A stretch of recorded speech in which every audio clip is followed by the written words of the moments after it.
So thank you very much for organizing this inspired and very topical and contemporary, wonderful discussion. I'm so excited to be here with all of you who, each in your own way, I think bring very insightful and, deep background to the conversation. So we are going to go in turn, so I will just introduce each of us as we present. So we're starting with Reina Lewis, who's Professor of Cultural Studies at the London College of Fashion, University of Arts London. I came across a wonderful exhibition that she organized at the De Young Museum in San Francisco and read about it, and I thought, what a fantastic and really kind of ahead of its moment topic to explore in the Bay Area, all the way on the other side of the Atlantic. She is, I think, noticed and became very insightful about Muslim and Islamic commercial fashion kind of earlier than the rest of the world caught up with it. She is the author of some Gendering Orientalism, Contemporary Muslims, and I think a wide range of work that kind of looks at all these intersections of, post-colonial politics, femininity, style, feminism, and, hopefully the kind of intersection of things we'll be talking about tonight. So I will turn it over to her first. So fashion operates as a form of communication. This is true for all of us, regardless of whether we consider ourselves to be fashionable or not. How we dress and how we hold our body is read by those who observe us, whether we like it or not. And however much we might give thought to how we dress and style ourselves, we can never control the way that others read us. And the example I like to give to explain this is, I teach at London College of Fashion. I might get all frocked up to go into work thinking I look really hip, and my students look at me pityingly, and I can see on the ticker tape of their brain, what is she like? But not in a good way. This is, this is because dress is polysemic. It can have several different meanings at once, and it can mean different things to different people in different contexts. Dress is given meaning when it's worn on bodies. The same garment on an older or younger woman will read differently, as also with variables of visible ethnicity, size, or ability. In thinking about dress in the context of women, religion, and interfaith, I'm focusing today on how our dress presentation factors into how we become legible as religiously marked subjects to others. And by religiously marked, I would also include those who don't consider themselves to be religiously affiliated, who may be marked in that way as well. Thinking about this also involves thinking about the different knowledges that we bring to looking in terms of fashion and style. I might be competent, or rather I hope I am competent, to know what would suit a 50-something British professor, but I would not dream of buying a black t-shirt for my 16-year-old goth nephew. How would I know which black t-shirt was super cool and which one would bring about social death? And don't get me started on trainers. The cultural and subcultural competencies that we deploy, sometimes instinctively, sometimes after careful cultivation, factor into how we dress ourselves and how we read others. So when it comes to recognizing people's religious and religio-cultural affiliations through their dressed appearance, it's often the most overt signs of religious distinction that register first. To test this, I did a scientific experiment. I asked Google. I'm showing here a Google image search from this week for Muslim woman. And you can see that the most overtly distinctive garment here is head covering and face covering. There's only one woman whose head is not covered. It tells a partial, this obviously doesn't tell the story of how all Muslim women dress. It tells a partial story of a type of religiously related dress that is adopted by some Muslim women. It also doesn't tell us that Muslim women who do wear a headscarf will do so for very different reasons. Muslim women may cover their hair and parts of their body for reasons of personal piety, personal spiritual development, to accommodate community convention, as a social alibi, a way of reassuring parents or elders when they take a job away from home, or as a way of reclaiming a religious marker that has become so stigmatizing. Women who do wear a hijab, a headscarf, may wear it all the time, or some of the time, depending on where they are and who they're with. And like all women, regardless of their clothing, of whether their clothing is consciously related to religion or not, they will likely not cover themselves in exactly the same way their entire life. We all go through different phases of life, color trends come and go, styles change. When we see someone whose dress marks them out as religiously distinct, we may not have the cultural competencies to read from that the nuance of intra-religious distinction. For example, when observing the spectacularly visible head covering and styling of ultra-Orthodox or conservative Jewish women, it takes insider knowledge or research expertise to decode the small differences in type of wig or hat or headscarf or fascinator that distinguish followers of different rabbis or members of different sects or groups. But among the ultra-Orthodox or conservative Jewish communities, those distinctions matter deeply. To be Satmar is not the same as to be Bobovar, though they may have more in common with each other than with modern Orthodox Jews or with other Jews belonging to Reform or progressive communities. In researching how religious identities are expressed and communicated through dressed appearance and body management, I include formal religious affiliations of all sorts, from ultra-Orthodox to progressive Jewish, from Catholic to Lutheran Christian. And I include religious affiliations that some might regard as heterodox, such as Ahmadi Muslims or Mormon members of the Church of Jesus Christ of Latter-day Saints. This, I think, is especially important when we come to think about women and interfaith dialogue, and more broadly about intercultural trust building. Not all religious identities are communicated through distinction in appearance. So part of the issue is to find ways to recognize religious and religio-ethnic identities and positions that are not overtly obvious in order to foster wider inclusivity. Of course, being obvious can be a risk. In the UK, the most easily visible form of modest fashion in the last 20 years has been the growing numbers of young and now youngish Muslim women who cover their hair with a headscarf or hijab. As some of you will know from personal experience, Muslim women who cover their hair become immediately identifiable as Muslims and can face discrimination and risk as a result.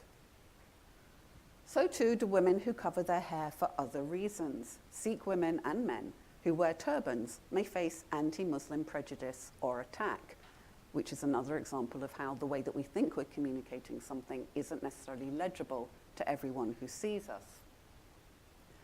Being visible or even hypervisible is not always a choice, but it can be used as a way to fight back against prejudice. My research found that after the 9/11 attacks in America in 2001, and again in the UK after the London bombs in 2005, many Muslim women in both countries consciously used fashion to communicate to others that they were part of Western modernity.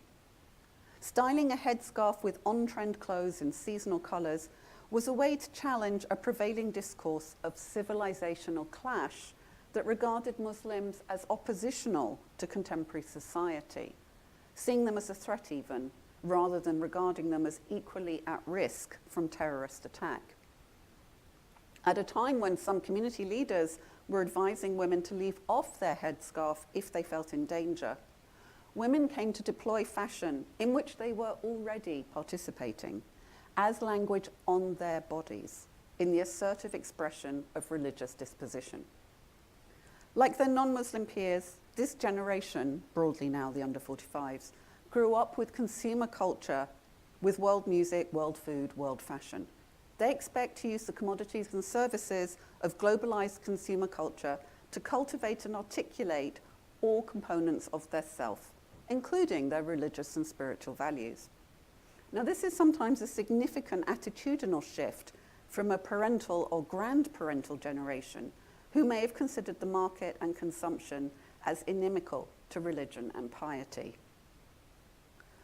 Looking like what you are, this was my search for Sikh woman, can bring advantages and dangers for women whose dress connects fashion and faith.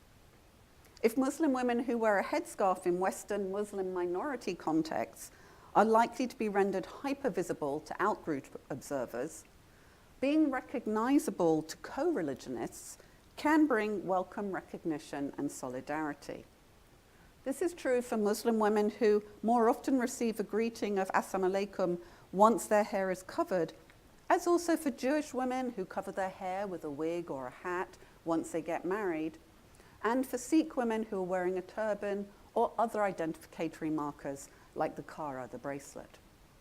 But once you're visible to co-religionists through dress and body management, it also inevitably triggers uninvited surveillance, including from the self-appointed guardians of women's morality.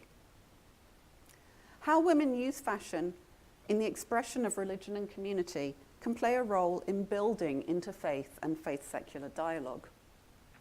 Sometimes modest fashion commerce itself provides a route to negotiate intra- and interfaith conflict, i.e. within and between religious communities. When New York Jewish modest brand Mimu Maxi arranged a promo feature with a Muslim hijabi blogger, Sama Albak, so she's wearing one of their skirts and she posted it on her social media, in July 2014, other Orthodox Jews took offense as tensions in Palestine rose.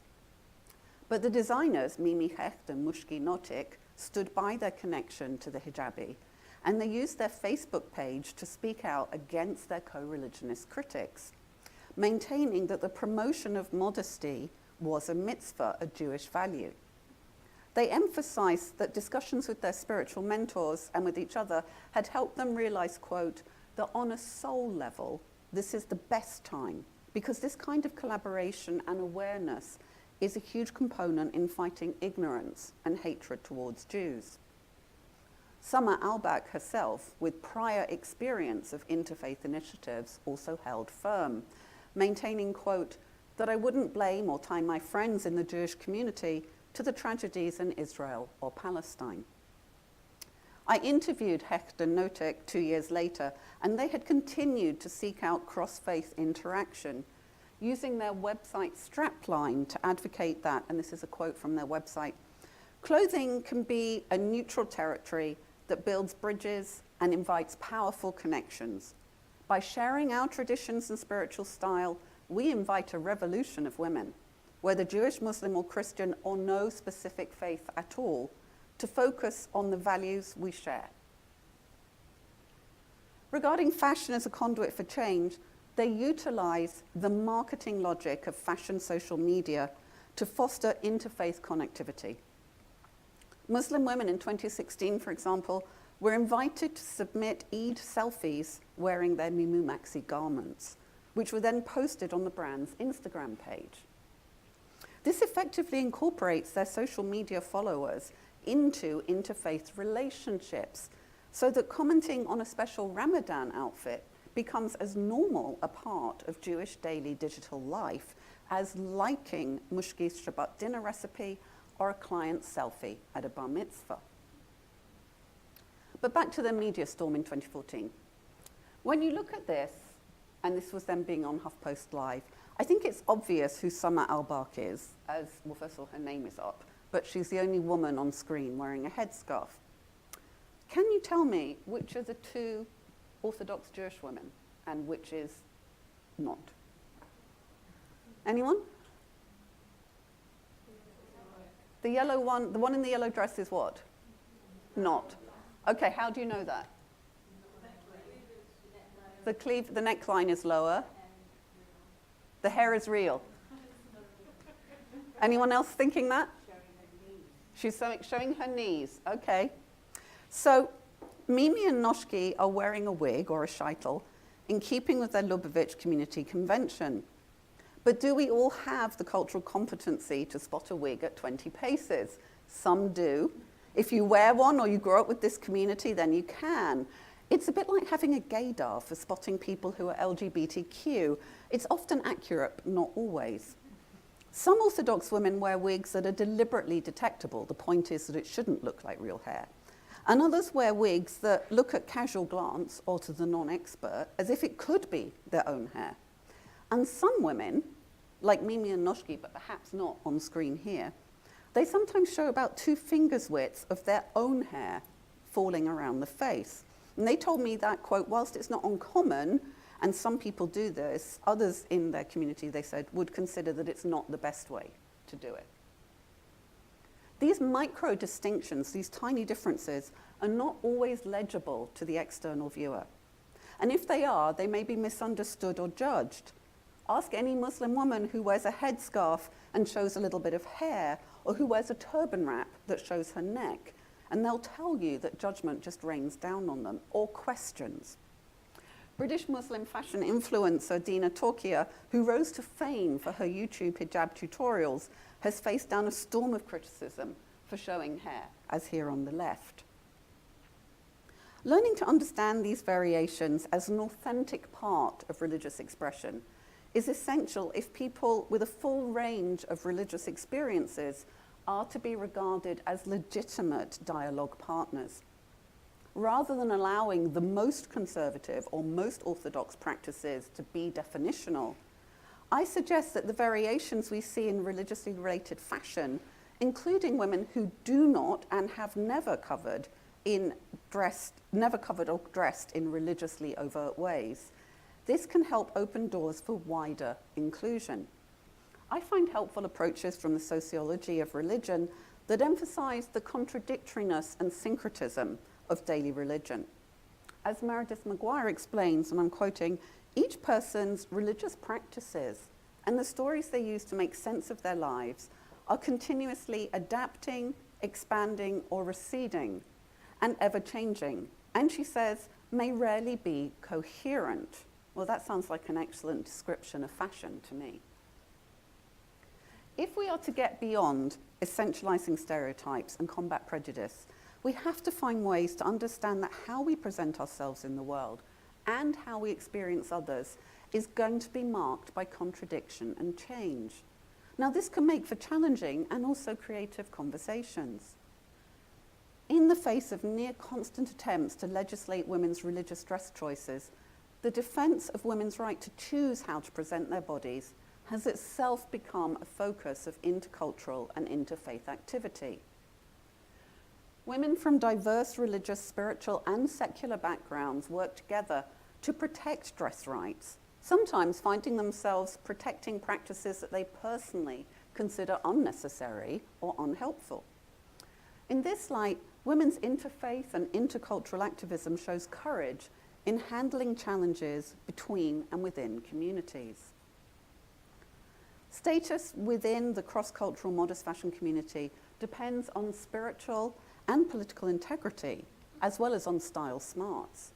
To work with a cohort committed to defending women's rights to choose if and how to cover and not cover, researchers and community members, as well as third sector and government actors, must build connections based on trust that don't imperil the reputation of those whose influence they seek. Within this, it's crucial, I think, to keep opening the door for new representatives. It's not enough to install a load of hijab-wearing women in your organization and think that Muslim women's experiences are fully represented. I do want to challenge the tendency to privilege men and elders and to privilege conservative over reform and progressive religious affiliations. So by way of encouragement, here is last week's Google search for women and interfaith images. LCF's Faith and Fashion Talks are open to everyone, so do please sign up on the sheet over there if you'd like to be notified of events or podcasts. Far from being frivolous, fashion can tell us important things about how we exist in the world and can, despite many sensitivities, be a conduit for connection. It's these connections I look forward to exploring with today's panelists and with all of you. Thank you.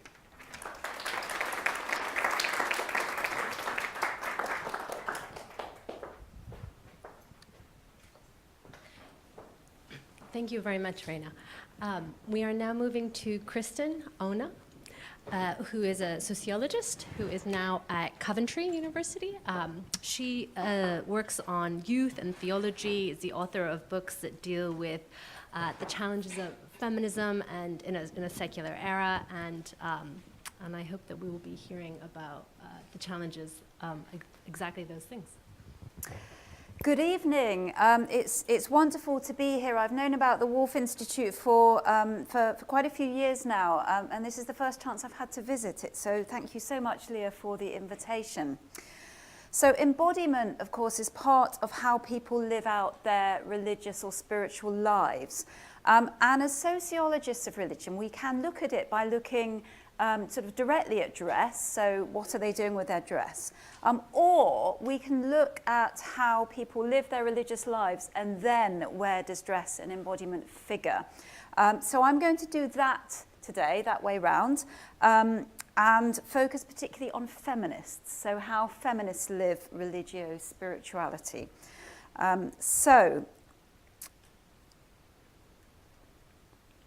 And this comes from a study that I conducted a few years ago with 30 feminists, so semi-structured interviews with 30 UK-based feminists. And out of that, I identified 3 characteristics of their approaches to religion and spirituality.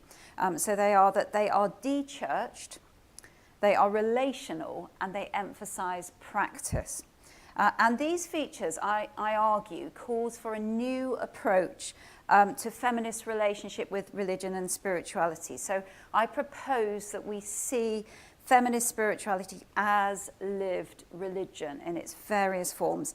And I've published this, if anyone's interested in reading more, in the journal Gender and Society a couple of years ago.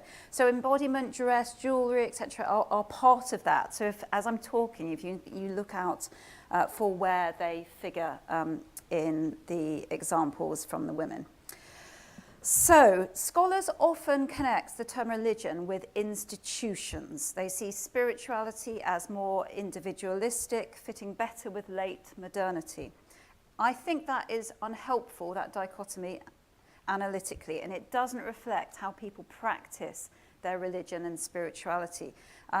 Or their religio-spiritual lives. So I think we need to bring these together and see these as one phenomena of lived religion. So something briefly about the research context. So there's been quite a lot of feminist writing or sociological work on religion and gender, focusing on equating feminism with secularism and with secularization. And generally speaking, second-wave feminist scholars often ignored or rejected religion as being oppressive to women because of various secularist assumptions. And of course, that recently has been critiqued by scholars including Sabah Mahmood, Niamh Raleigh, Rosie Bray-Dotty.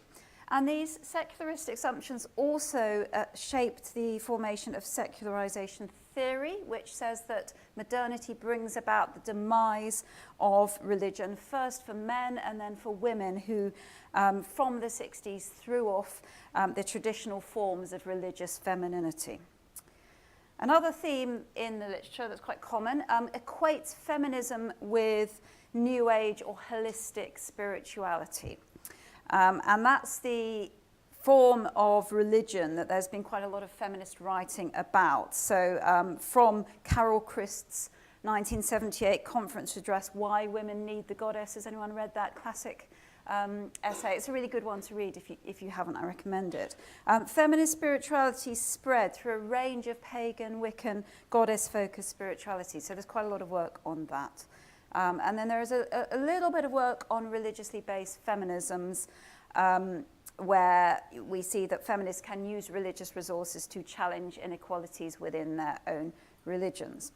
But now I want to get straight to the interviews and show you some data. So this study built on a study I published in the journal Feminist Review in 2011 that analysed data from a survey of nearly 1,300 people involved in new forms of feminism that had emerged since the year 2000 in the UK.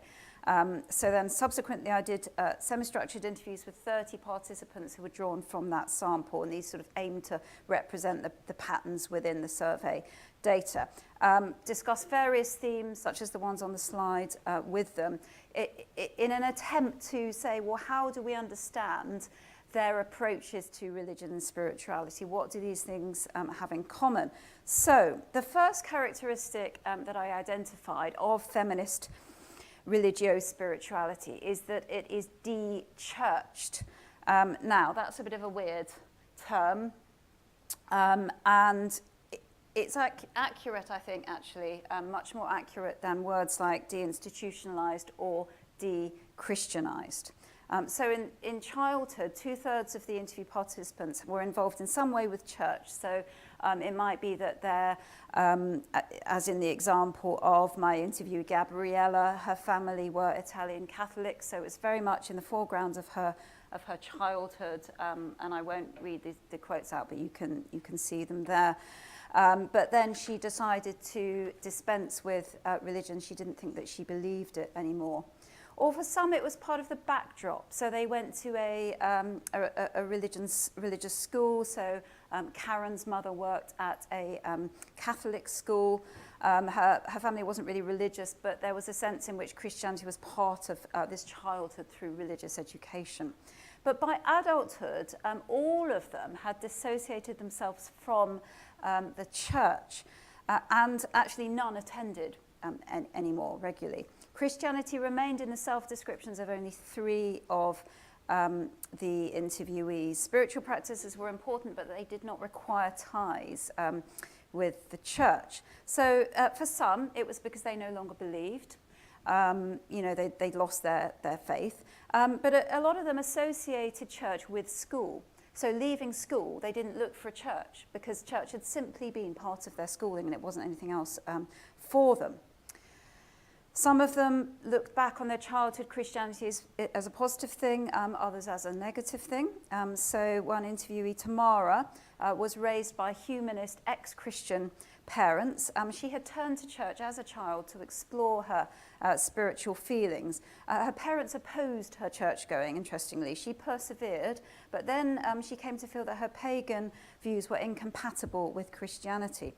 And there was various bits of conflict with her parents. She stopped going to church, and she started calling herself a pagan. But she said that she has very strong spiritual feelings. Another example is Harriet. She was more organized with organized religion during her adolescence because she had gone to church because her parents wanted her to go to a high-ranking school in the local area which was linked to a church. And that is, a fairly well-known phenomenon in the UK. So she developed, through making friends, a Christian spirituality, but she was critical of the church. Then there were 2 women I interviewed who identified as Muslim. One had distanced herself from some Islamic practices as she became older. But of course, religious observance for Muslims, particularly for women, is less focused around the mosque. So it's kind of different from this focus on attending church for Christians. So stopping going to mosque doesn't perhaps have the same significance as stopping going to church. Okay, so second characteristic. Feminist spiritualities are relational. So women's movement away from the church was a movement that was embedded within relational networks, so friends, so family, for instance.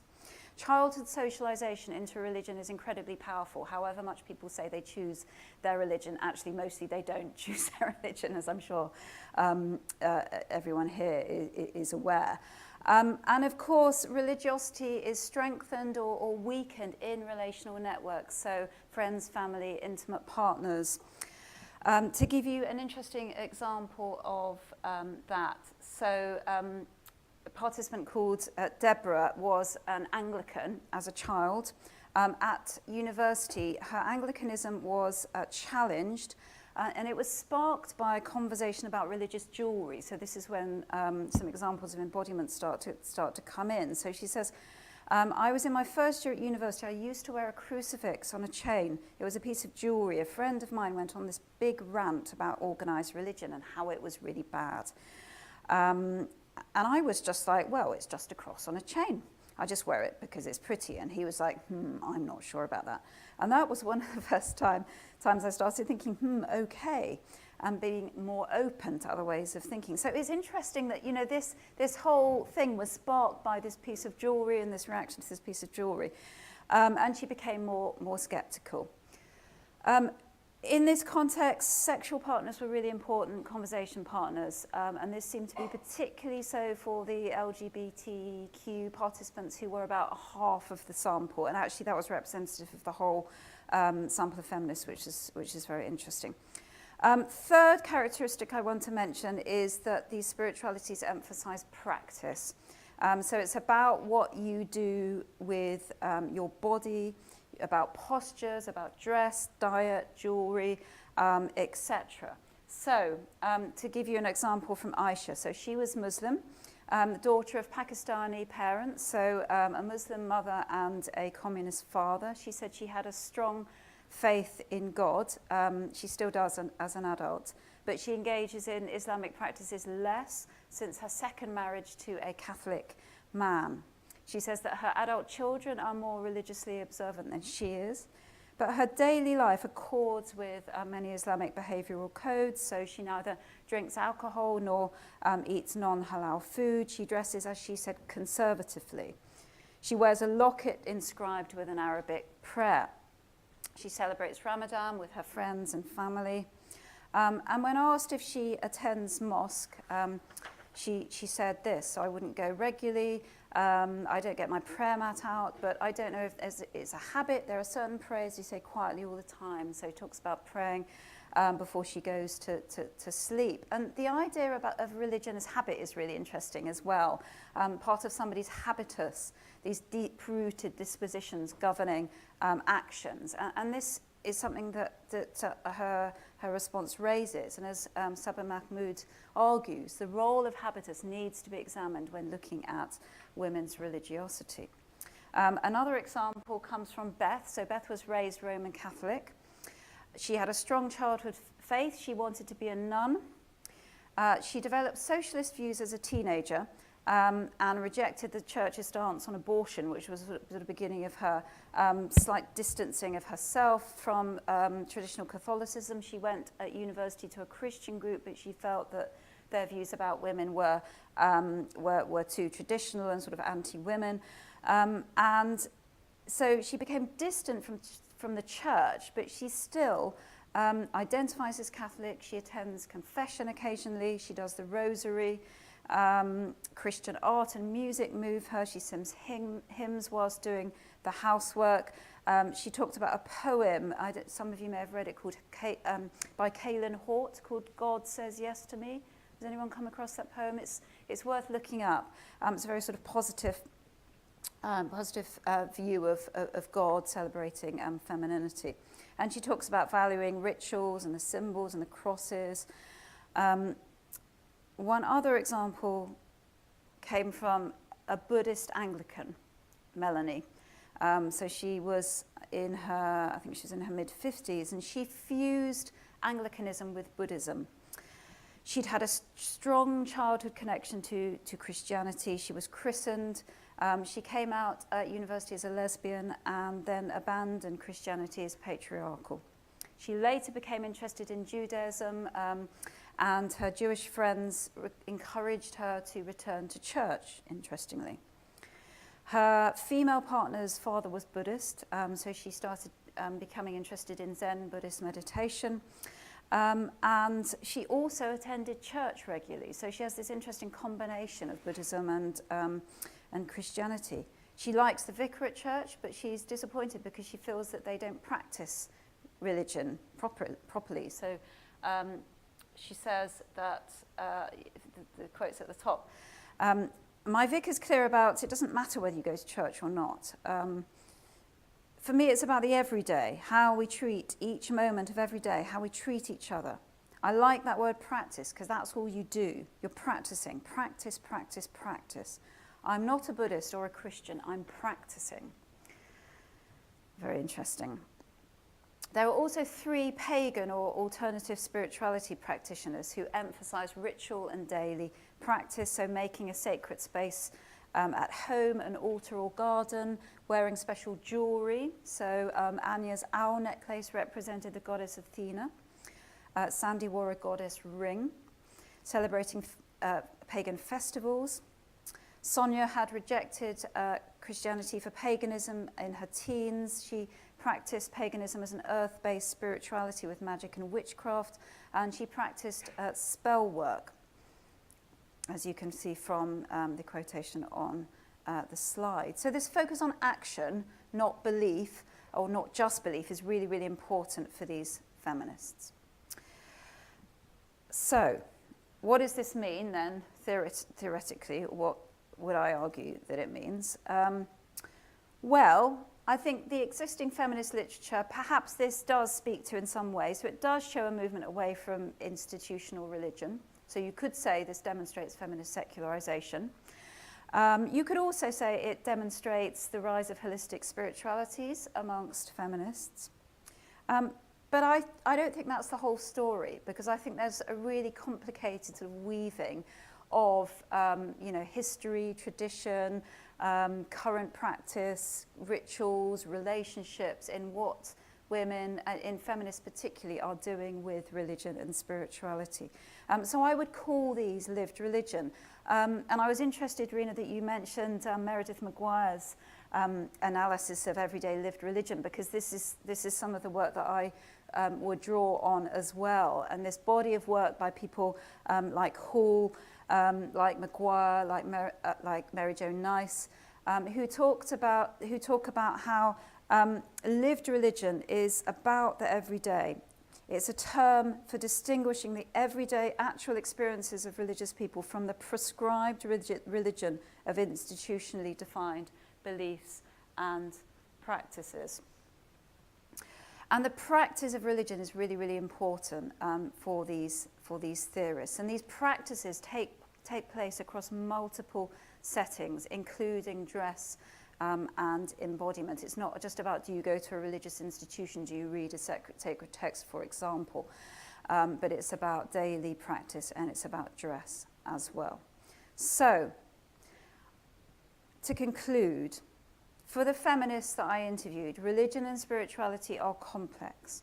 Some of them saw institutionalized spiritualities, particularly Christianity, as restrictive or oppressive. Some thought holistic or pagan spirituality was a better alternative, but they did not tell a simple story of movement from institutional religion to an individualized or holistic spirituality. They experienced spirituality in much more complex ways. They were embedded in their childhoods, their relationship networks, even while, for the atheists particularly, they were something to define themselves against, or sources of family conflict. Practice was important to their spirituality. In other words, religion and spirituality were lived. So, to conclude, I argue that feminist spirituality is lived religion. Thank you.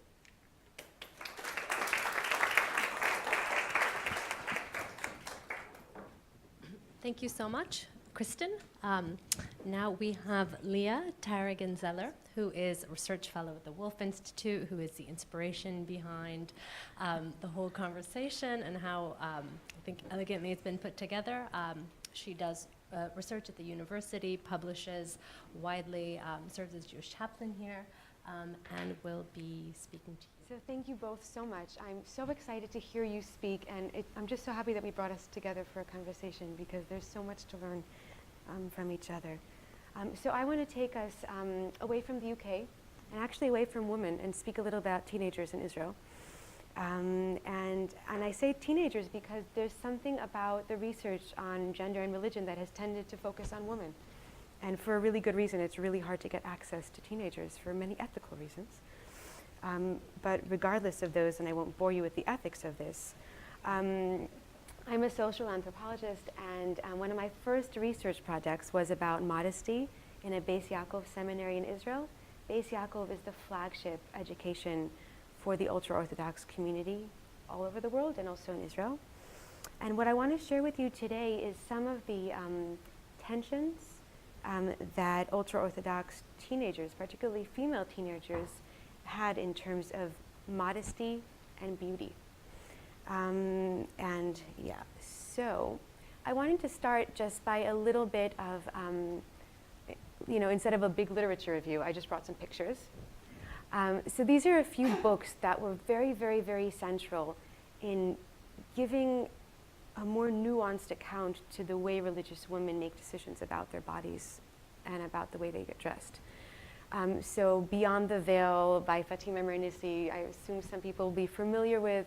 Laila Abu-Lughod, Saba Mahmoud, who Kristin already mentioned, who I'm sure we're going to continue to mention today, and Tamar El-Ol here in the Hebrew, who worked on the Jewish context in Israel. And I think that many of these scholars were really, really, really interested in what Saba Mahmoud talks about, the paradox between religion and freedom, particularly through the veil, which was something that feminist scholarships were really, really, really struggling with. And yeah, you're laughing already, so I think you got the jokes. But I think the picture on the bottom left really shows us this idea that instead of an evolution going in the right direction, the idea of women still participating in traditions that we would see, I say we, I don't know who that we is anymore, but the way Western scholarships has tended to look at modesty and practices of covering the body as areas of subordination is something that a lot of these scholars have worked with. And I think that Saba Mahmoud has become really known as the famous thinker about this, even though a lot of people were saying similar things. And I think that what she basically is trying to say is that in her work as a social anthropologist, she says, we've come to share this idea that women are intrinsically supposed to objective practices and values that are embodied by the Islamic movement. And she casts doubts on the following liberal points of departure, and she makes us really think about the idea that self-fulfillment is equated with the ability to realize an authentic self, that actions of an individual are only considered his or her own if they emanate from personal desire rather than a custom, tradition, or a social norm, and that every person wants to be free of submissive relations, not least women in patriarchal societies. And I think as an ethnographer, she did a really good job to make us rethink these assumptions and think about the idea that maybe women would like to realize an authentic self while still retaining the practices, as Kristin kind of defined them, that come from customs or from religions. And what happened after this I like to think about it in the Saba Mahmoodian turn, is that people started thinking about modesty as something that is legible in Western eyes. But my humble opinion as well is that so many of these studies have focused on modesty and show choice and control as something that we can take seriously, that some of it has also put to aside some of the other thoughts, desires, and aspirations that religious women have. We fought so hard to show that modesty is okay that we've kind of turned a very black and white picture about choice and focusing on modesty so clearly. So what I want to try to do today is complicate it a little bit by looking at Haredi teenagers and see a bit of rebellion, which I don't think is, I really think is probably the usual case. So I take us to Israel. It's extremely hard to find pictures of ultra-Orthodox female Jews. On the left is a typical picture of ultra-Orthodox Jews. In Hebrew, you would use the word Haredi, which means to tremble in front of God. So the intercommunal communication would use Haredi, but scholars tend to use ultra-Orthodox Jews. And on the cover of Ayala Fader's book, which I love and deeply recommend, called Mitzvah Girls, we can see basically the people that I was interviewing in Beis Yaakov. So the school that I was at, they were wearing, instead of these plaited skirts, just regular dark blue skirts. But basically, I bring this picture also to talk about embodiment a tiny bit before I go into some of my research findings. And I want to say that in Judaism, religious embodiment has actually tended to be much more male than it has been female. When you think about the religious garments that men use, so men wear a kippah, a skull cap. This is a Hasidic Jew who also has a special hat that he would put on the Sabbath or on special holidays. This particular Hasidic Jew also has a bekashe, which he's wearing on top of his clothes. You can see that Jewish men also have these dreadlocks as well, so it's very visibly that they're religious. And the woman, the mother in this picture, is wearing a hat. Men, when they pray, they also have a talis that they wear, and tzitzit, and there's many more garments actually for men. And I think that thinking about the way religious women come to it is important, because historically, actually, if you look at Jewish sources, you'll find that there are many more Jewish laws about what men wear than about what women wear, which might be a little bit surprising. But what I basically did is I went into a Beis Yaakov seminary. I'm happy to answer questions about how I got in, but not right now. And yeah, because that will take more than the time I have. I did 20 interviews with students that I met in these classrooms, as well as with 10 interviews with teachers. And I also was very, very lucky to start my fieldwork when one of the students in the seminary had started snoot gatherings, which I would call modesty evenings, because she felt that the school was not doing enough education in terms of modesty, so they wanted to strengthen themselves even more. So I got to go to the structural classes that would have, and also to these evenings in which a typical evening would be a guest speaker, and then the girls would decide how they want to offer a particular practice, how to get better in modesty, for example, to button all the way up on their stuff or other things. So she suggests that, and usually they dance together and have dinner.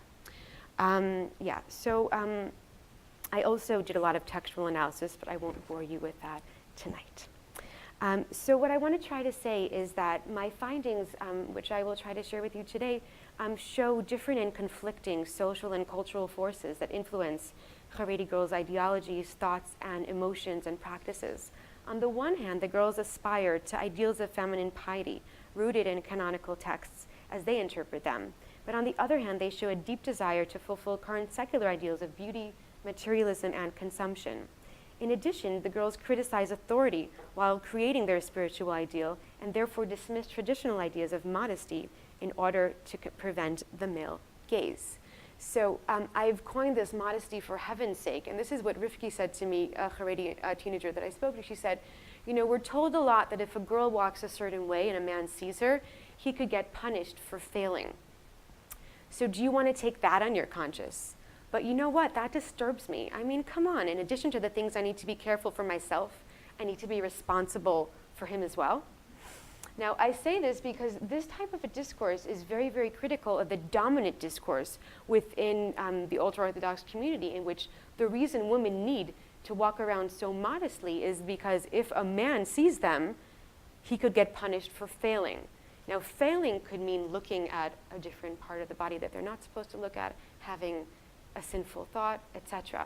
So for a teenager to say, you know, that's not the reason that I'm willing to do this is actually very, very critical of a very widespread opinion in her community. And what I watched very interestingly is how these teenagers created a different ideology in which modesty turns into the woman's spiritual ideal, one which encompasses all parts of her life and creates a special and intimate relationship between her and God. Now, this is really important because traditionally, women's role would be having children at home, letting their husband go and study at the yeshiva. For her to say that her ideal for female piety is through modesty is quite controversial and very, very creative. And the definition that is given to kind of support this idea by the girls and their teachers is the superiority of their inner worlds. To explain modesty, the girls and their teachers begin with describing the secular world as a world that is very materialistic, I'm quoting, in which you are what you wear. In contrast, the girls describe their inner world as a place where God dwells, a place where God is always with them. In addition, because they explain that God is always with them, they do not need social approval from other people to make them feel like they exist. Their existence comes from the inside, from their inner work. As Mrs. Miller explains, and I'm quoting her, God knows the depth of my soul. The fact that he knows this is what gives me the strength not to externalize myself for others. I am with God. He knows, and that is all I need. So I want us to move now to the realm of beauty. And most of the teenagers that I spoke to told me that they really aspired to look good And they described the different ways in which they try to realize this aspiration through shopping, makeup, working out. But they also revealed that it's really hard to satisfy this aspiration because it's quite hard to find clothing. As Yael put it, everything looks more beautiful when it's less modest. So one after the other, they described endless attempts finding clothes, altering clothing at private seamstresses, all so that they could look both good and modest. During interviews with teachers, their teachers would tell me how they shared how much they were disturbed by these aspirations. According to them, this beauty ideal is problematic because of the secular idealization of materialism and consumption that is at the core of their belief system. I'm quoting Mrs. Schwartz here, who says, "The world teaches people to see their bodies as the most important, and girls are very much influenced by this. They won't tell you that they are. Their ears are gentle enough, Baruch Hashem." So they won't say it explicitly, yes, I'm here for my body, but all of their actions show that they really are. How much energy do they put into getting a skirt, makeup, haircuts, and shoes? A girl can walk around for hours for just one item of clothing that she will use for 2 weeks, maybe 2 months, and then will never leave her shelf again. So the teacher sees her job as trying to fix these backward ideals about materialism, beauty, and consumption, and therefore they create an alternative ideology. And what's really interesting is that these teachers will make sure that the girls understand that attending to their body is actually really important. And what I saw in Beis Yaakov is that the teachers defined beauty as a natural inclination for every woman. And what was really interesting to see is that they had to go to canonical texts and redefine them to work with this type of idea. So I'm quoting here one of the teachers who says, "There's a midrash, a Jewish text about the creation of Eve, that explains that God braided Eve's hair. In the beginning, he brought her covered with blood and bodily fluids, and Adam didn't want her. So God decided to beautify her and braided her hair." We can see from this how importance the Torah attributes to women's beauty.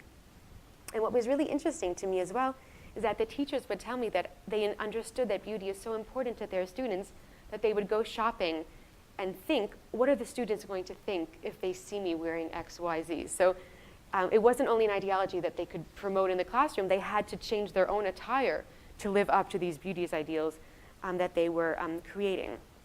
And kind of before I end, I want to say that what I find really interesting about this is that Ayala Zvader, in her book Mitzvah Girls that I showed earlier, she shows really interestingly how in the American context, Hasidic women practice secular beauty and consumption ideals through the elevation of Judaism. And what she shows is that they use this Lurianic Kabbalistic idea of uplifting sparks, that when they go shopping and they make something Jewish, by wearing it, they uplift the sparks. But what's really interesting about that type of strategy is that the secular and the Jewish stay as distinct categories, and you're just elevating the secular by purchasing it and wearing it as a Jewish woman.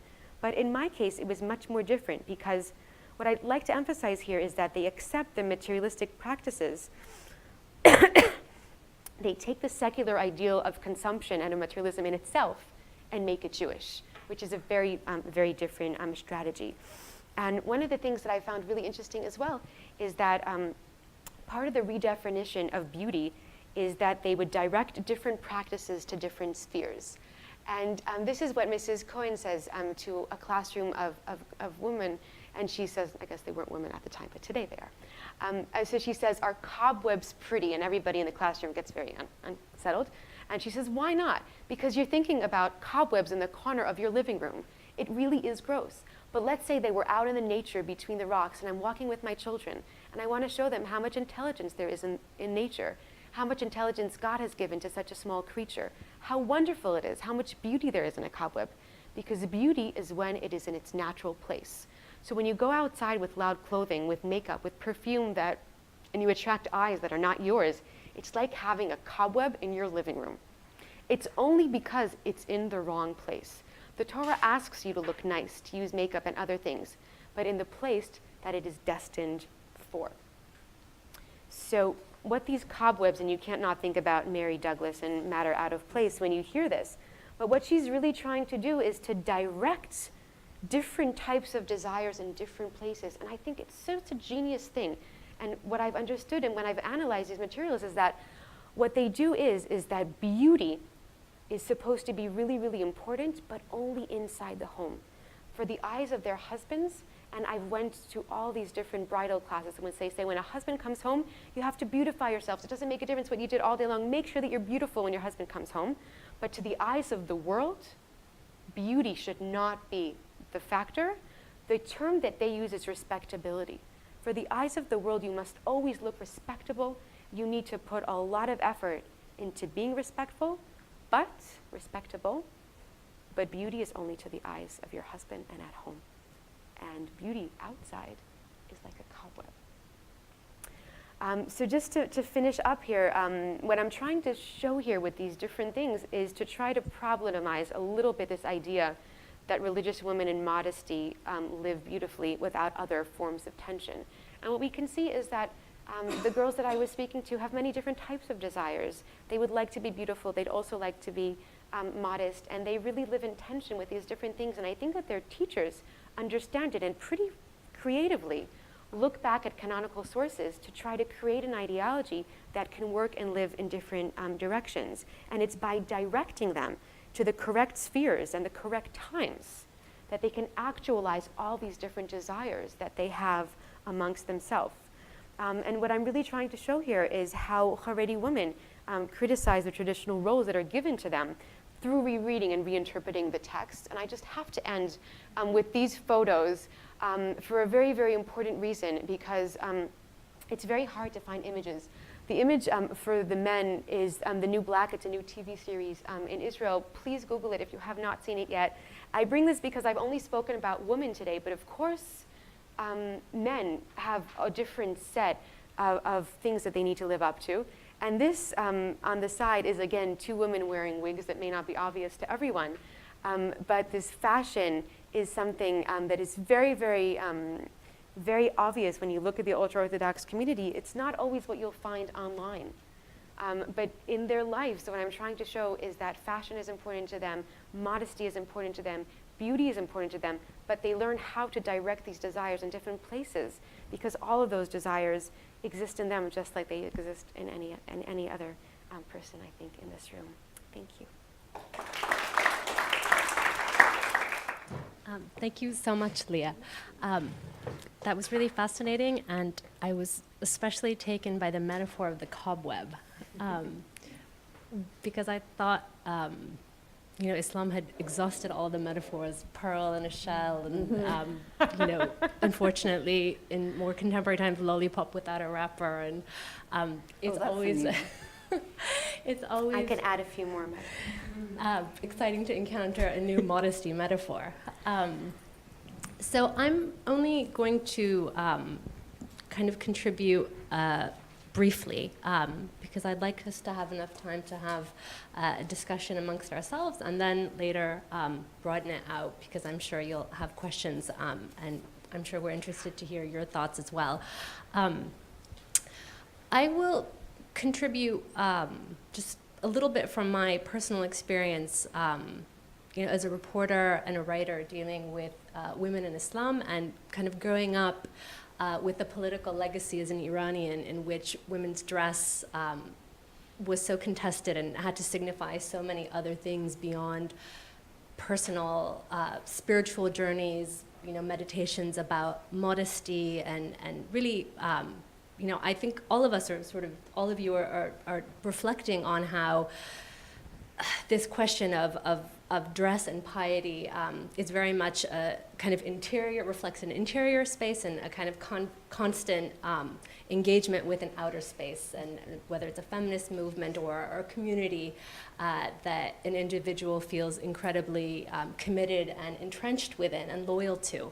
In the Middle East, I think at least since the mid-20th century, for women especially, dress has been a constant kind of marker of contestation with the state. So I don't know if you've all sort of ever seen, there's this kind of current on the internet that shows us images of Kabul in the 50s and 60s, or Tehran back when everyone was wearing very fashionable, Dior and 60s kind of fashions, as a kind of nostalgia for an era where we are, I think, asked to believe or signaled to believe that women were more empowered. And these photos have great currency, and behind them is probably a very stark reality in which a very small margin of elite women had access to education or any kind of opportunities to really better themselves and have agency in their lives, apart from a very tiny sphere that looked and dressed like that. So this is the kind of world that I was born into. I was born in the mid-1970s and kind of grew up thinking about being veiled as something that marked your politics, really, rather than your personal story. Whether your mother wore the veil or your grandmother wore the veil, it was something that reflected kind of your attitude toward the Iranian government, and whether you supported the Shah and the whole kind of history of Western relations with the Middle East, or believed in a kind of independence or kind of challenge to that. So in the late 70s, dress amongst very secular and educated women in Iran, veiling and dressing more modestly, wearing kind of what started to be really a cloak that would come down to your knees, became a kind of political uniform of very educated women as a kind of form of dissent. And then after the revolution, in which Islamists took over, and we know the whole Khomeini legacy, a revolution that women took great part in, and I think this is something that's mirrored in the Arab Spring uprisings. Women kind of participated in a great political upheaval, signaled their positioning through their dress and through the religious kind of conservatism of their dress, expecting to be kind of given a seat at the negotiating table or a role in what happened next, and found that that opportunity wasn't afforded them at all. This is something that, as a reporter, I became a foreign correspondent covering the Middle East. In the late 90s, I saw everywhere too that young Egyptian women. I first started reporting in Cairo, were not universally, but markedly veiled, and very many times I would go over to their houses and I would see that their mothers weren't, and I was really struck by how a young, very educated generation of young Egyptian women were wearing the headscarf as a kind of identity, I think, protest to very repressive and poor governance in the hands of a secular dictatorship as we now see it.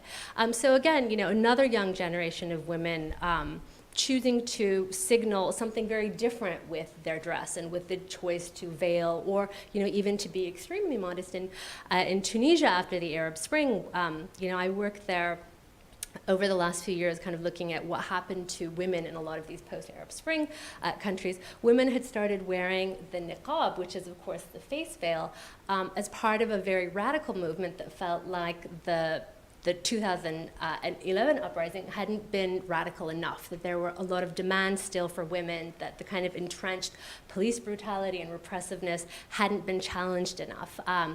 And there were great concerns about this all around because, of course, I think as much as we have so many kind of comfortable conversations and talk about the hijab or just a simple headscarf as something that's reflective of religious values that we can tolerate or that are somehow not related to violence, I think the full face veil kind of falls in a sphere that many are uncomfortable with, and many even within Middle Eastern societies. So that was another kind of reflection of a Middle East, even in the 21st century, where not only does women's personal choice of how to cover and to what extent their kind of modesty and their piety reflects their politics, but also reflect a really complicated geopolitics. Because if you were to ask a Tunisian secularist feminist, what does this mean that you see the niqab in the streets of your cities? They would say, well, this is Saudi money. This is not our culture. This is a kind of petrodollar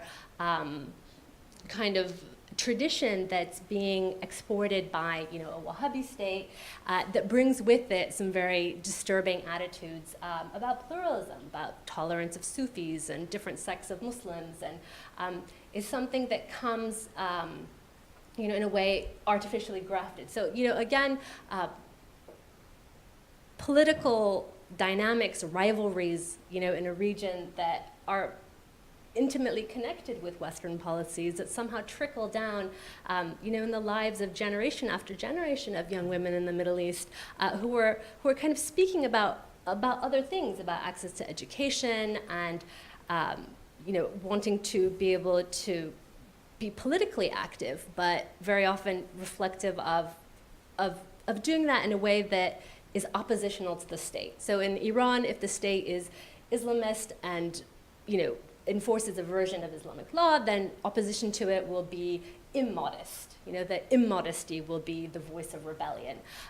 Whereas if you're dealing with dictatorships or repressive regimes that are nominally secular, even though whether their laws are actually quite secular is separate, being very covered, being very modest to the point of being modest enough that in a way that dismays your parents and wearing a full face veil is politically challenging. So I guess just to kind of widen it out to look at these overarching grand political dynamics as something that's a backdrop to women's choice, community choice, family choice, all the way up to, to the state. I'll say really quickly, I was struck, I worked on the appeal of ISIS to young women. This is the subject of my last book, and something that really was fascinating to me as I began to research these young girls. I don't know if you remember those East London girls who were very early kind of recruits or were groomed to go to ISIS. And as I researched, a pattern revealed that a lot of these women from London who would go, like the night before they left, they would go shopping at Westfield in Stratford. And they would buy makeup and they would buy clothes. And this was a kind of journey that they took. And how to navigate their modesty was part of it. And interestingly, ISIS itself and other insurgent groups that I research now, Boko Haram in Nigeria, Al-Shabaab in Somalia, they're very aware, kind of disturbingly savvy about how challenging it is for young Muslim women in the West to navigate their piety against how their piety will be perceived. And a lot of the rhetoric and the propaganda or the political messaging, as you'd like to call it, of these groups preys on precisely these vulnerabilities. So some of the ISIS messaging to young women kind of played off of makeup advertising, like L'Oreal makeup advertising. A lot of it underscored that, that there was space for young Muslim women from the West to go to the caliphate, and there they could be feminist but be covered and be accepted, that there was space for them to fit as a covered, believing, modest woman who genuinely still wanted to be active in society. And that's a category that ISIS kind of tried to convince a lot of young women that couldn't exist for them in the West because they would be rejected by Western feminists who really insisted on the secular, which is why I was so interested in what you've all been saying about modesty and modest fashion as a kind of interfaith or interculture kind of bridge in conversation. And also, I was kind of struck, Leah, by your description of these young teenagers trying to interpret from themselves what that means, because I think that for many religious young women, there really is a feeling that this commercial, modest fashion also preys on them in a way, and that it's very difficult to consume, but to retain the kind of true value of modesty that your religion prescribes for you. And this is certainly a debate amongst young Muslim women, and I'm afraid it's given rise to the term the hijabi, that I wonder if this is something you've heard. It's a very kind of derogatory way, I think, of, and we'll talk about this, and this is something I'd like to ask all of you about, is how young women police each other's modesty as well. And can you be genuinely modest if you are consuming and extremely made up and simply covered, but not preserving the spirit of modesty? So I think these are things that in our, I guess, contemporary age, where companies and marketers realize that certainly there's echoes of things to sell everywhere, is something that kind of comes up amongst the different milieus that we all look at. So that was just what I wanted to sprinkle into our discussion. One question that I had that it struck me that I could start by asking all of you is this question, Reina, you started by asking about being religiously legible and what kind of comportment and dress, how it can be read and who's being read. But I wondered, what about kind of other aspects of women's kind of physical realities and backgrounds might play into this? Body size, racial background, class background, ability to consume in these ways, and the modesty market.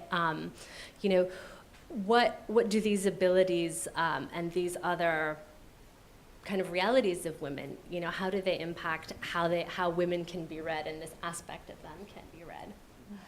I think when we talk about embodiment, and we think both about, it's partly a way of saying we don't only have to think about religious or spiritual practices as being something that just happens in the zone of thought. It's also embodied. People pray in particular positions. Some faith traditions have particular ways in which you pray. The stillness of sort of Northern Hemisphere Protestant prayer, still prayerfulness, is also learned. You know, no one is born knowing how to sit still in a pew. You learn it. It's a cultural learning. But when we think about embodiment, I think we also have to think about the actual bodies that we have and how those read. So both for a younger generation who think that making changes under the skin is completely normal, whether it's having tattoos or permanent makeup tattooed on or plastic surgery, but also that some bodies have a greater or lesser facility for enacting acceptable versions of modesty, if modesty is what you're trying to enact. I've just finished working on a piece about, provocatively called, the fat black Muslim body. Because what I discovered was, like any other fashion or style sector, there's a lot of judgment about body size and unobtainable beauty ideals and so on. And there's a critique, of course, that a lot of the social media only shows you the perfect face, which is true for all social media. But that also bodies that are larger, that are curvaceous, that have bumps, don't necessarily fit some garments that are coded as modest in the same way. And I think, you know, this is a new thing to think about as well, because it does point you directly to both the impossibility of certain ideals or the way that certain ideals are easier for some types of bodies, and also the ways in which, as you've said, women are involved in surveying and judging. And very often what I hear from the women that I speak to from different faith backgrounds is of trying to respect other women's modesty choices. You know, I might not feel comfortable wearing skinny jeans and a tunic that's to above the hip like she does, but that's fine. I respect her choices, or I respect their right to cover or not cover. But of course, women, as in your example, Leah, are always involved in being the surveyors of each other's modesty. And I think that the hijab, which was sort of big on early social media as well, which a lot of women, you know, really didn't like, was also compulsive viewing. And I think that modest fashion has the potential to be a conduit for conversation, for inclusion, for dialogue, and also to be a conduit for conflict and exclusion on the macro big scale, and on the micro local, oh, she doesn't look so nice in that scale. A lot of my research has been on evangelical Christianity, so I'm quite interested in, although I haven't written about this particularly in relation to embodiment or fashion, but I'm quite interested in, you know, what is acceptable femininity for, say, a fairly conservative evangelical Christian woman in, you know, maybe the UK or in the US, and I was struck by Marion Maddox's work. She's an Australian scholar, and she studied the evangelical Hillsong movement. Has anyone come across that? Yeah.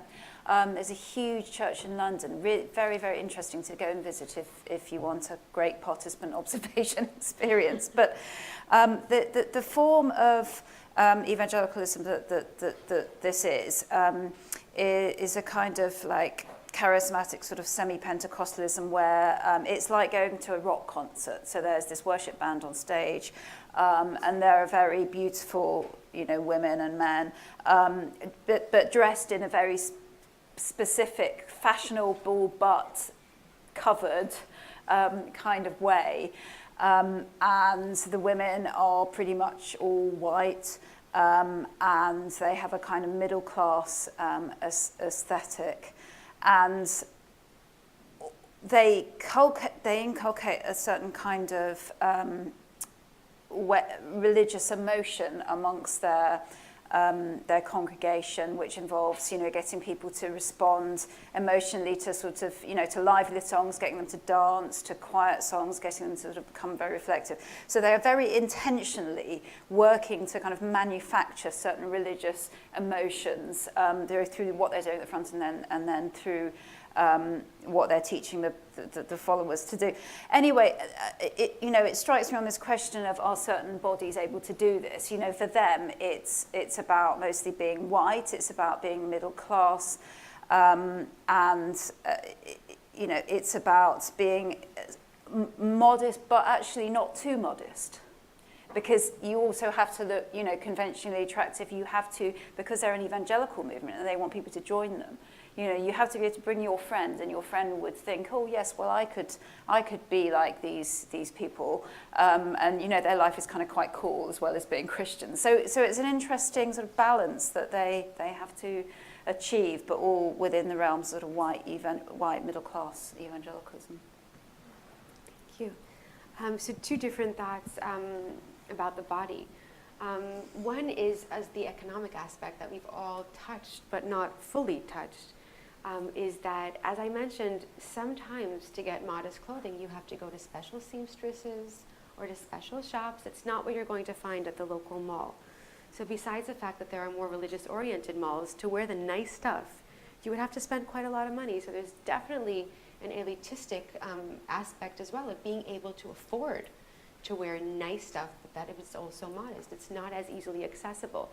But the other thing that I wanted to bring into the conversation as well, thinking about the fat body that you thought about. So the next research project that I went to work on is what happens after these teenagers get married and actually get pregnant. Because within the Haredi community, within the first year of marriage, you're usually expected to have a child within a year.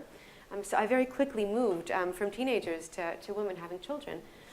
But when you think about the pregnant body as well, as another body that doesn't exactly stand in with fashion ideals, I was really, really interested to hear how women who are pregnant or women after a few pregnancies, the marks on their bodies and what they do with that. And I was sometimes, so some of them struggle a lot to live up to those body ideals that are now definitely not attainable, probably impossible beforehand, but now even more so. One particular kind of idea struck me as you were talking, is that when women said to me that, this is actually a female doctor who I interviewed, and she said that she tells women that all of the stretch marks that she has on her body from all the children that she's had, in Israel the average is 7 children for Haredi women, and she said, all of your stretch marks are your children's pictures that they give to you. And she was teaching her at that moment to look at her body and at the transitions that it has as she turns into a mother as beautiful in a different way. But she had to kind of restructure that. I'm not sure if it worked for all of them, but the idea that you need to think about that in that way and to offer some sort of positive ideology to work with that stretching was really interesting to me.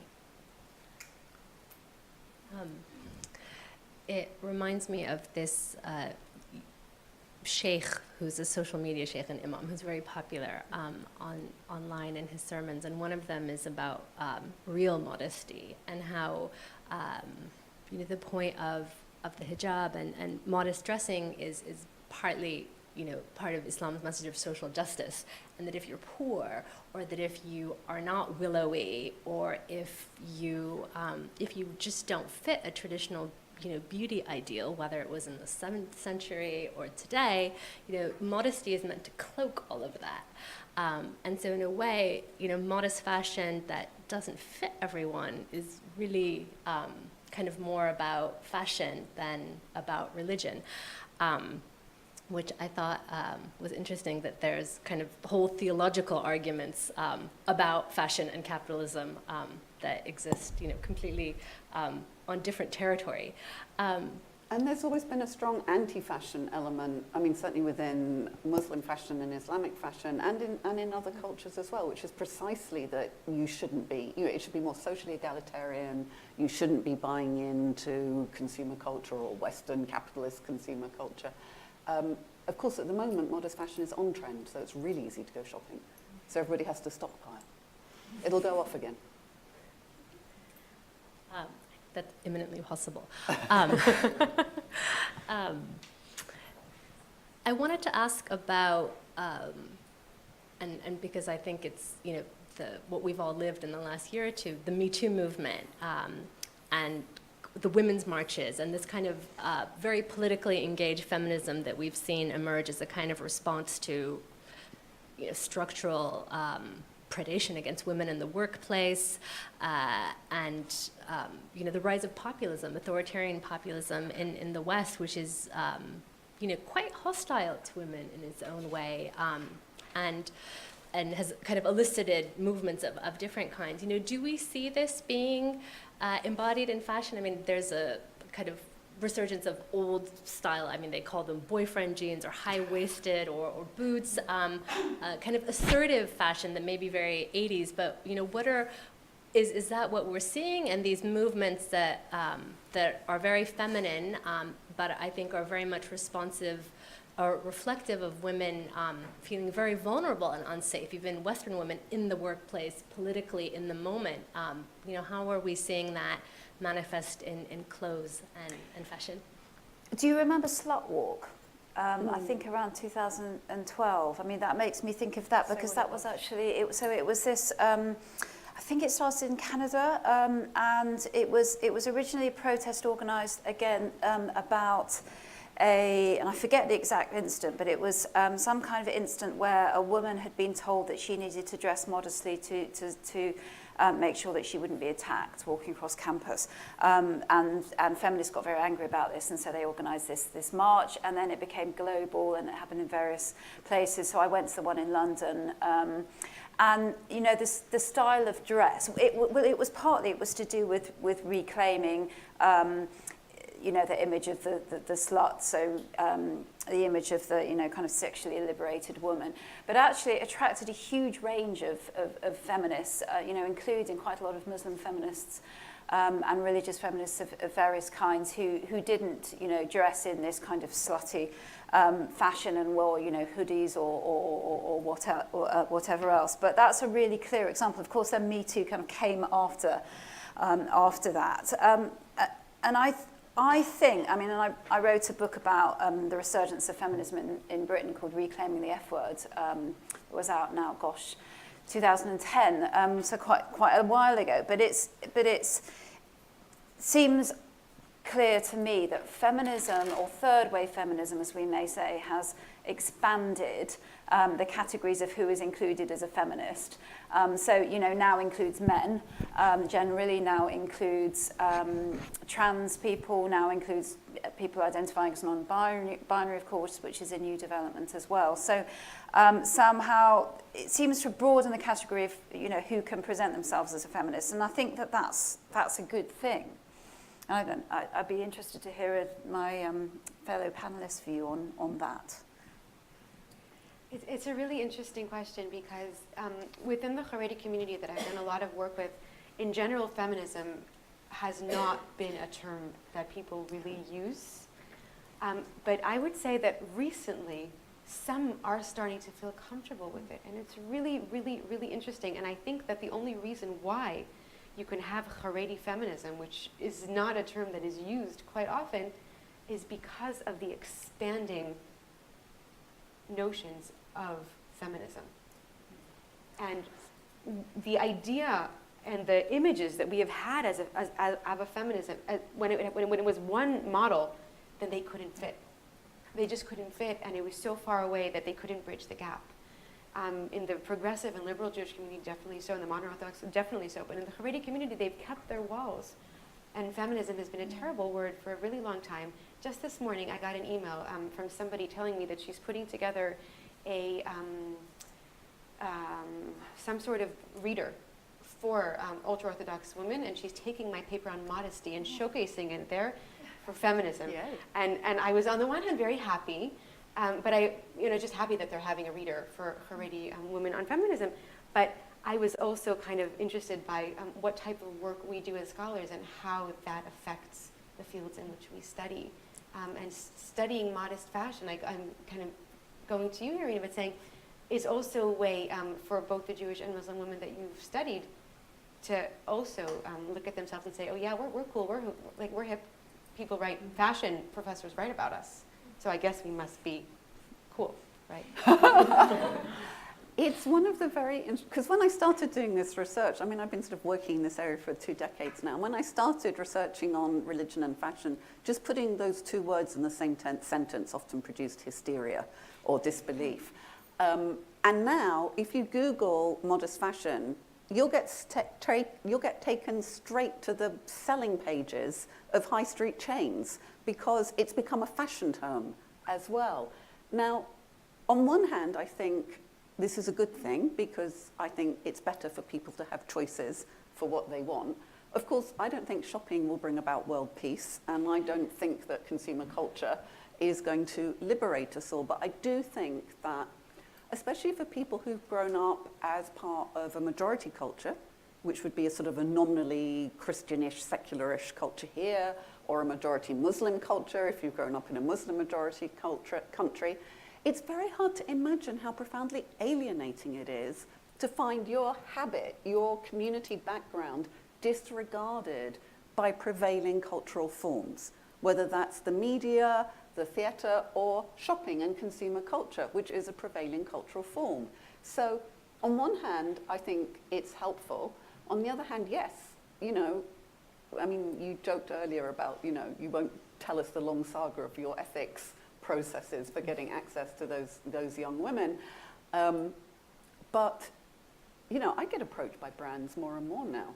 And I'm very careful about saying, I will share what I already know that is in the public domain. I'm not doing sort of paid consultancy as such, although I could probably have quite a nicely paid sideline at the moment, but that would too much, muck up the area of the work that I want to do. But what I'm doing, and what many of us are doing, is also a validating exercise, which can be very meaningful, and I'm grateful for that personally, for the women whose communities I'm researching. It also can have an economic benefit to that sector of the fashion industry. For this exhibition, Contemporary Muslim Fashion in the De Young, when we had our symposium, Özlem Sancaça, who's an expert on Islamic marketing, came and spoke, and she said, events like this museum exhibition, is part of the validating, legitimating processes. We are part of the world that we live in, and we become part of the thing that we research, whether or not it's our own culture. Those are some of the difficult balances, I think, that we resolve. I've gone off onto a slightly different tangent, but we should maybe open now. Can I just drop one thing Of in course. before we do that? Because you made me think, you mentioned legitimation.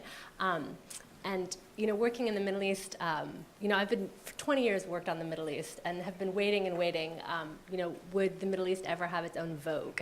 And eventually, there was one, and it emerged a couple of years ago, and it's called Vogue Arabia.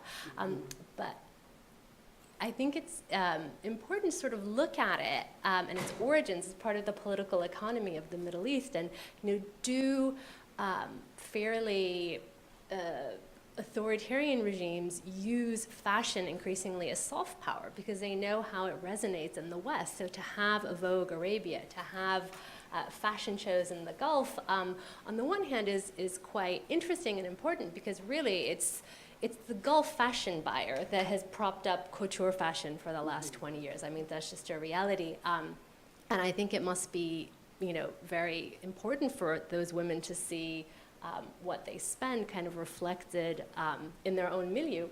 But at the same time, it's highly orchestrated and managed and very often deployed as a kind of reflection of regimes as having kind of values that make them palatable as objects of engagement, military, political for the West. So, we have catwalks, we have Vogue Arabia, we are good allies, and we're not, because increasingly, can you be a good ally if your values and your positions about women are so diametrically opposed? So I think there's a structural economy behind all of this as well. That's Can there. I just pitch in one more? I'm so sorry, And because then you're we're all getting waiting to speak, questions, we promise. and then I'll shut up. But you're spot on. I mean, fashion diplomacy is growing. Museum exhibitions, catwalk shows, etc., modest fashion fairs, Arab Fashion Week, absolutely. This is part of saying we're on the world stage in this way. And I think for all that, on one hand, I think, I always give the example, I like sparkly socks like I'm wearing tonight. Well, they've been in fashion for the last year and I'm stockpiling them because they won't be available next year. If you want to dress modestly in certain ways, then it's great if there's more things in the shop for you. But the other less welcome byproduct of the legitimating impact of this work is if the increase in those garments then also becomes another source of pressure. Because look, it's easy for you to wear a bikini. You can buy it in Marks and Spencer's. Or look, it's easy for you to wear a longer shirt or, looser trousers because there are so many there. So, we are all constrained and compelled by the market and the people around us in different ways. I'll shut up now. So on the idea of ownership, you were talking about the slut walks. On the other side of that form of ownership, there's also the group that's known as the Nashata Taliban, the Taliban women in Israel, who go to the other extreme where they take ownership of their religion and their faith as like you talked about the Beis Yaakov girls who, the girl Rivki who says that she doesn't want to have the responsibility of men's faith and dressing modestly. These women really take this idea of modest dressing as their religion and the way that they express their faith. How do you analyze that kind of idea where it's not beauty, but it's taking the religious dressing to the utmost extreme, and it's the whole way of showing their religious identity, but it's in an extremely, I find them extremely confusing, and I've been reading about them for a long time, and I don't quite know how to understand them. Should I answer? Yeah, thank you. An ethnographic story. When I was at Beis Yaakov, which is the flagship of the Haredi community, on my way one day, I saw a group of Neshota Taliban. Now, Taliban women in the Jewish context means that they look more Muslim in the way that we would usually imagine it, fully black, with only the eyes open. And I came to Beis Yaakov and I said to the teacher who I went to her classroom on a usual basis, and I said, "What do you think?" And she said, "Oh, they've been trying to come and speak to our students. We have never let them come in. They're extreme." And I say that because when different people employ the term extreme, we mean very different things. And it's always a judgmental commentary on the people who are more to the right or to the left of us. So as an ethnographer, I feel like that's the only answer that I need to give, right? We use that as another signal to say, oh, my modesty is fine, it's not a big deal. It's them that are extreme. And if we go back to the picture that I started with on, the burkini and the bikini, and they're both judging each other, I think that what's common to what all of us are talking about is this visible judgment and surveillance that we have. And my individual opinion about the Taliban is not of importance to here, but to understand that we're living in a space in which we're constantly judging each other. Who's more right and who's more left and who's more extreme? And many times the body and the female body is at the center of that. Thank you, and I hope this is not completely off the wall, but on the question of religious visibility, we've kind of concentrated on sexuality. There's also religious visibility in terms of power. And I was ordained as one of the earliest ministers in the Church of Scotland at a time when those women who were ordained felt that they had to almost disappear, but certainly dress more like their male counterparts. Dangly earrings were a no-no. Now that has changed. What hasn't changed is that we still have a raft of males who get into pulpits or behind altars or otherwise in other religions dressed to the nines. Can I We did a wonderful session of faith and fashion a couple of years ago called What to Wear When You Work for God. And one of the things that came up from the wonderful Sally Hitchner, who is an Anglican priest, was that, young men who've joined the clergy are allowed to be dandies and are sort of smiled upon by especially older ladies in the congregation if they look a bit foppish with their, I'm stereotyping, but with their sort of patterned waistcoat and their fob watch, etc. Whereas women, I know a number of women clergy who will get told off if their skirt shows their knees when they sit down, or the dangly earrings and so on. And I think, in a way, it mirrors the challenges that, certainly in the West, women have with workwear generally. If you think about, we're seeing shoulder pads now with the 80s revival, but that was the first generation of women in the boardroom, having to work out, how do you look senior at work, but not too masculine? So, a lot of those power suits for the power dressing were actually worn with pencil skirts and court shoes. Nowadays, you might wear the Hillary Clinton pantsuit with trousers.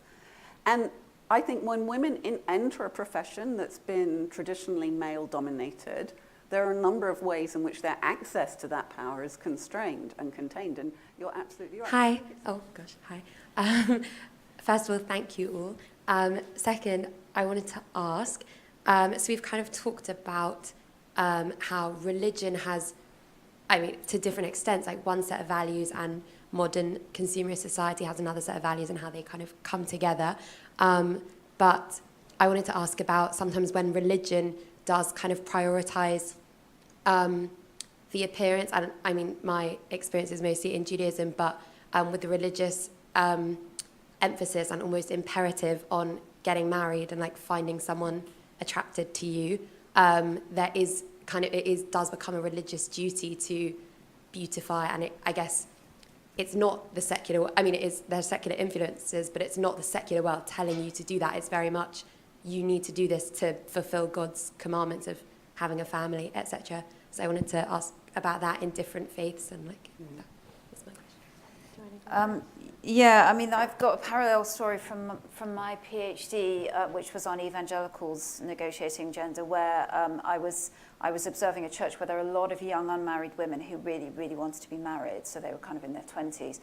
And the church leaders used to kind of jokingly refer to them as babes, and used to kind of construct them, as these sort of, on the one hand, needing to be modest, etc., but on the other hand, as these, available women that they could, metaphorically kind of parade around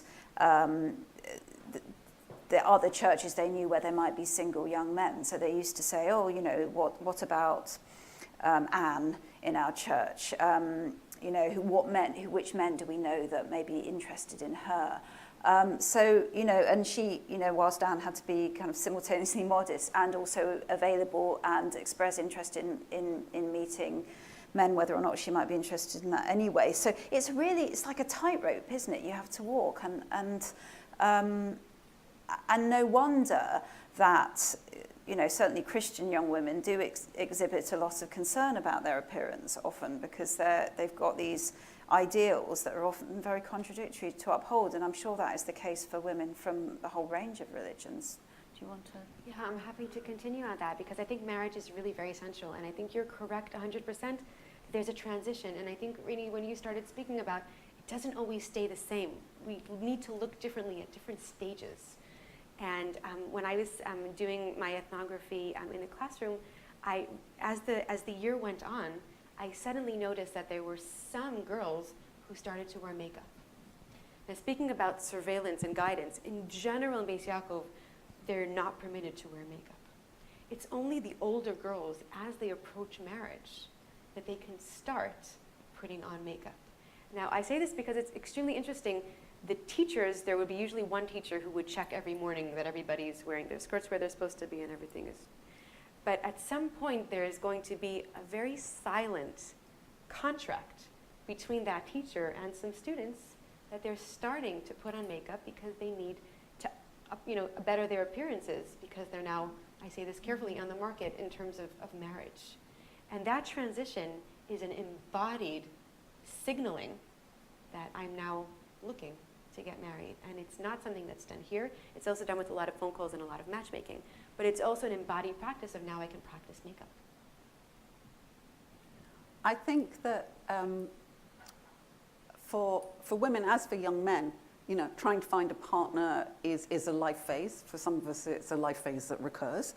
And that brings with it generically a heightened concern about appearance, about how you're communicating, about does he or she or they like me, etc. Do I fit in? But also when that's overlaid with a religious mandate that either you ought to be doing this or you need to attract the right sort of person. And that can be for families that are fairly secular in their outlooks, but immersed in a religious or religio-ethnic culture and community. So there are all those things about signaling, and sometimes it might be, you know, when you're at somebody else's wedding, you're particularly on display, or all the aunties are looking, or so on. And social media then allows another way of that happening. And of course, as you say, there are these life phases. So I know from a couple of Orthodox Jewish women that I spoke to about uncovering, who had they had covered their hair when they first got married, and then after a while they stopped. So they still dressed modestly-ish, partly because their children were at Jewish school, etc. But they were dressing differently, and they said on reflection they wouldn't have thought it at the time. But you know, when they were at college and they were dressing more modestly, they were wanting to signal to potential partners the type of Jewish home that they would be looking to create. And I think it's when it's consciously about religious cultures, it gives a different overlay to what large parts of the world, and particularly the young population, are sort of all doing without necessarily naming. I think, was it you? Thank you. I'm puzzled in a way by this whole idea of modesty. What is it? Who is it for? Why be modest? What does it mean? And what about men's modesty? Should I go first on this? Yeah. It's a wonderful question, and I think that the question is a serious one, because what modesty means and all of those questions that you ask are something that changes all the time. One of the things I found really, really interesting during my work is that today when we think about modesty, we think about clothes. When you look in the Bible, when teachers are trying to teach students about being modest, so I'm sure that many of the people in the room will know that the place where it talks about modesty in the Bible, it says, it says you should be modest with God. And it says nothing about clothes, and it also says nothing about gender. It's a generic idea that's about being modest with God, whether you're female or male. And I think that one thing that's really, really interesting is, and this is something that I'm interested in as an anthropologist, is that you look at a particular moment in time and ask yourself, what are people understanding and practicing as modesty at a particular moment in time? So for me, the teenagers that I was speaking to were interpreting it as something that was about God and not about men, but they also interpreted it as something that wasn't just about the body. You can be modest in the way you think, you can be modest in the way you talk, you can be modest in the way you sing. It's a whole thing that in my understanding and my analysis of it, they were trying to make modesty legible in whatever it is that they were doing. So instead of it being just at what you wear, they were trying to make it an overarching thing, and they also were trying to make it in a mission. Because as I started off by talking about, turning modesty into female piety, if it's just about what you wear, there isn't much to go in terms of piety. But turning it into a life mission that you can realize in so many different aspects of your life turns it into a broader category that one can achieve at different times in their life differently. I think that's a wonderful question, and I think it certainly reflects what we've been talking about, going through phases. And I think modesty is a kind of word that distills and sort of catches other things that we mean by it. And I think, especially in the context that I work in, I think modesty is yearned for or becomes a kind of code for talking about ethics and other kinds of justice. So if a government is very corrupt, and there's a kind of violence in that corruption because it robs lots of people of dignity in their lives, and it's kind of it's kind of relished, or that kind of lack of ethics or injustice is reflected in the immodesty of the display of wealth or power, then being excessively modest as a kind of protest to that is something we see everywhere. I mean, I see it in Nigeria right now. But so it's really, I think it's really about justice. And is a power, a body, a government, a state, using its power justly? And I think that there is a modesty that, all religions kind of ascribe to just power and the role of the state. So I think so much of kind of movements that kind of take modesty and conflate it with all of these different things are kind of yearning for a sort of fundamental justice. And so it kind of, these two concepts kind of get distilled into one another, when really kind of what's being sought is not modesty so much as kind of dignity. And these things are all kind of part of a code of ethics that may be publicly reflected in simply modesty. That's my sense of it. So I think that we need to start, sadly, we're going to have to finish the formal part of this evening. I learned so much from all of the lovely, lovely women who've come from all over to be with us here. It's really, and I think that ending with a question, so broad as that, really helps us leave with questions and not with answers, because these questions about women, religion, body, embodiment, and religious visibility, which I wish we would have done a little bit more on, but we started a conversation, and I think that leaving with questions is a sign of real curiosity. And just to finish with a few announcements, Reina, you said that there's lists for faith and fashion on the tables. Please feel free, if you're interested in faith and fashion, get on Reina's list and you'll hear about all the awesome stuff she does. In terms of Woolf, I want to invite, there's some people here that are part of the Gender and Religion Reading Group. I'm happy to see all of you. And we have on February 6th, Women, Religion, and Intersectionality coming up. Whoever wants to come, that's February 6th. And something that we did not talk about, and I would like to invite you to as well, we will have a talk about religion and law next month. So look at our term card, look at that. You're always invited to Woolf events. We try to bring interesting academic discussions to students and scholars, but also to the public. So you're all more than invited to stay with us, ask questions, chat, and it's pretty easy to find all of us online if you would like to do so. Thank you.